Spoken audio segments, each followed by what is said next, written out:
আজ জীবন নিয়ে কিছু কথা। আচ্ছা, জীবন মানে কি শুধুই সেজে ওঠা, শুধুই সাজিয়ে রাখা, নাকি শুধুই আলো আঁধারি খেলা? আমি মাঝে মাঝে বুঝতে পারি না। জীবনে আমি মনে করি আলোর চেয়ে আধার কিছুটা হলেও বেশি।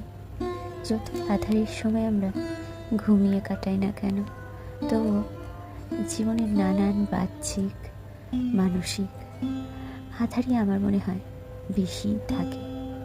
অন্তত আমি আমার জীবন দিয়ে সেটাই হয়তো বা ফিল করেছি, তাই তোমাদের সাথে শেয়ার করছি।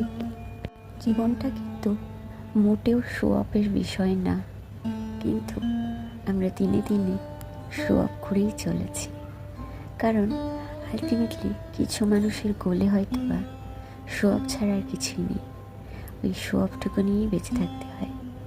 তাই এটা করেই মানুষের মনে যেটা করে শান্তি লাভ হয়, আমরা এখন সেটাই করতে থাকি।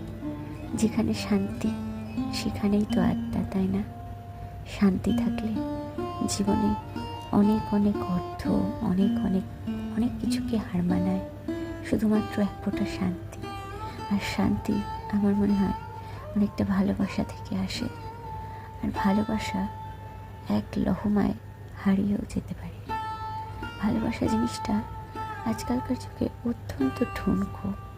আসলে হয়তো বা ভালোবাসা বলে কিছু নেই, আর হয়তো বা এক্সিস্টই করে না।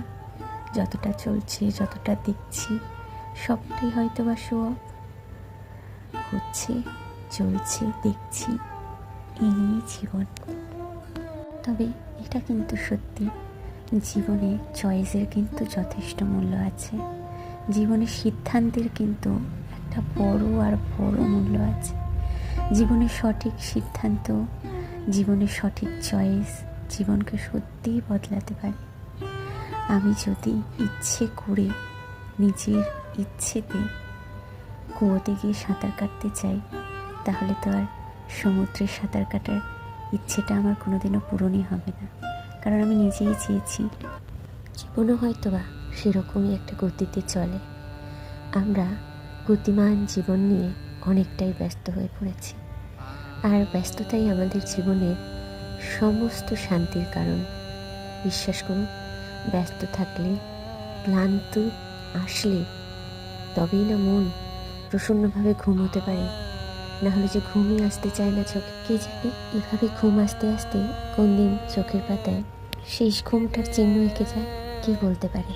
কেউ জানি না।